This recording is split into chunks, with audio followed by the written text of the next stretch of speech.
Halo Sobat Catur semua, selamat bertemu kembali. Pada video kali ini saya akan mengulas salah satu partai terbaik dari Bobby Fischer. Partai ini dimainkan pada tahun 1961 kala berhadapan dengan Samuel Rzeszewski. Menggunakan file terbuka untuk menyerang, itulah temanya pada partai kali ini. Oke, langsung saja kita ikuti partainya yang sangat menarik ini. Oke, permainan dimulai dengan E4 oleh Bobby Fischer.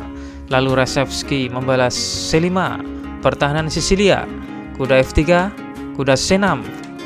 Fischer D4 membuka pusat dan C kali D4 dan balik dipukul kuda G6 oleh Rzeszewski, bermaksud mengembangkan gajahnya ke G7.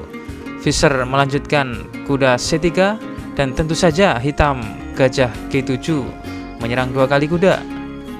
Di sini Fischer tidak mau bertukar kuda, tapi datang membackup dengan gajahnya. Rzeszewski mengembangkan kudanya sambil mempersiapkan rokade, dibalas Fischer gajah E2. Fischer juga persiapan rokade. Setelah hitam melakukan rokade, putih melakukan langkah yang cukup agresif. F4 dibalas D6, membuka diagonal gajah. Kuda B3, gajah E6. Posisi gajah hitam ini sangat rentan untuk diserang pion putih, dan kembali Fischer melakukan langkah agresif G4. Tiga pion berjejer siap membongkar sisi sayap raja hitam. D5, hitam menantang pion tengah putih. F5, sodokan pertama yang melewati garis tengah. Fischer memilih tematik majunya pion F5 mengusir gajah musuh. Apabila putih di posisi ini memainkan E kali F5, maka hitam dapat melanjutkan. Jelas akan menunjukkan keunggulan oleh sepasang gajah hitam. Membidik H1 dan B2. Oke, kita lanjutkan. Setelah putih F5, hitam melanjutkan gajah ke C8. E kali D5 sekaligus mengancam kuda putih untuk sementara memenangkan pion, tetapi tidak dapat mempertahankannya. Efek sebenarnya adalah untuk membuat hitam sibuk dengan mendapatkan kembali materi sambil meletakkan dasar dari serangan sisi raja. Kuda B4, kali ini hitam menyerang 3 kali pion pusat putih. Fischer melanjutkan gajah F3. Fischer memegang pion yang kuat di D5 dan membiarkan pion sisi raja ini membuka lebih banyak baris untuk sebuah serangan masa depan yang melawan raja musuh. G kali F5, A3 mengusir kuda. F kali G4, hitam menawarkan kuda sebagai ganti gajah yang kuat di F3, tapi Bobby tidak mau membeli itu semua. Gajah putih memilih mundur. Sekarang kuda hitam dipaksa kembali ke A6 yang jauh dari sisi pertempuran. Kuda mundur ke A6, menteri D3. Langkah ini adalah bagian dari persiapan Fischer untuk memulai serangan. E6 dan putih melakukan rokade panjang. Kuda kali D5, H3. Fischer bermaksud membuka file H agar terbuka, dibalas Rzeszewski G3. Tentu saja hitam tidak mau file H terbuka. Benteng H ke G1, menteri D6. Sang menteri membela pion G, tetapi dirinya sendiri rentan terhadap serangan. Gajah kali D5 dan dibalas E kali D5. Kuda kali D5, raja H8. Raja hitam menjauh dari G8 yang terekspos pada file G dan juga dapat diserang oleh kuda. Gajah F4 menyerang menteri dan pion. Menteri ke G6, hitam mencuri tempo dengan maksud mengadu menteri. Menteri bisa duduk di sini lebih nyaman setelah raja dievakuasi ke file H. Setidaknya sekarang tidak ada potensi pin. Menteri D2 menghindari pertukaran menteri. Gajah kali H3 dan benteng kali G3. Gajah G4.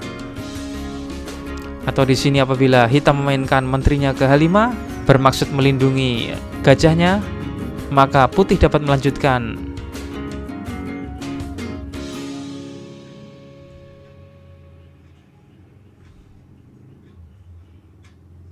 Putih menang material.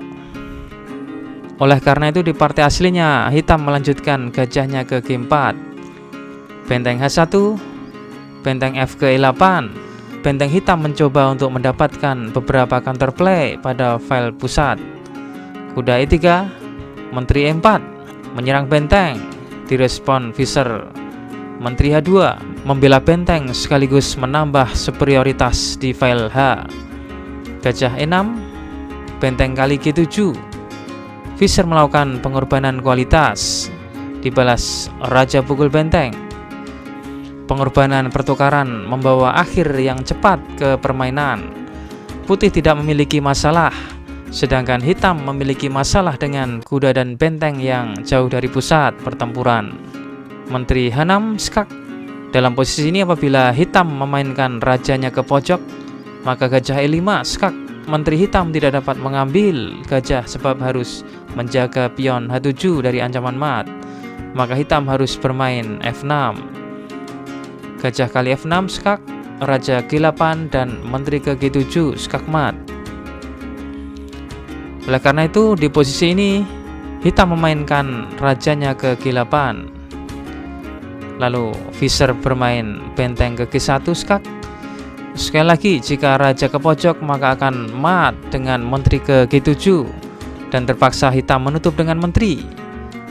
Benteng kali G6 skak, F kali G6, kuda D4, benteng A ke D8, gajah E5, benteng D7, kuda kali E6, benteng kali E6, kuda G4 mengancam garbuan dan benteng ke F7, menteri G5, benteng F1 skak, raja D2, H5, menteri D8 skak. Dan sampai di sini hitam menyerah, karena kalau partai dilanjutkan misalnya benteng ke F8, maka menteri ke D7 ancaman mat. Apabila benteng kali E5, maka kuda kali E5. Hitam jelas kalah material, ada ancaman menteri pukul pion B7, atau bisa juga kuda pukul pion. Dan satu persatu biji-biji hitam akan terkikis habis. Berikutnya kita tampilkan kunci jawaban problem catur video yang kemarin. Kuncinya menteri E5. Apabila gajah 4 maka skak mat. Atau apabila gajah ke G5 maka skak mat. Atau gajah ke B6 maka skak mat juga. Dan bila hitam memainkan rajanya kali G1 maka cukup singkat 2 langkah mat, menteri ke A1 skak mat. Dan berikutnya kita tampilkan problem catur terbaru, silahkan dipelajari dan kunci jawabannya akan saya tampilkan di video selanjutnya.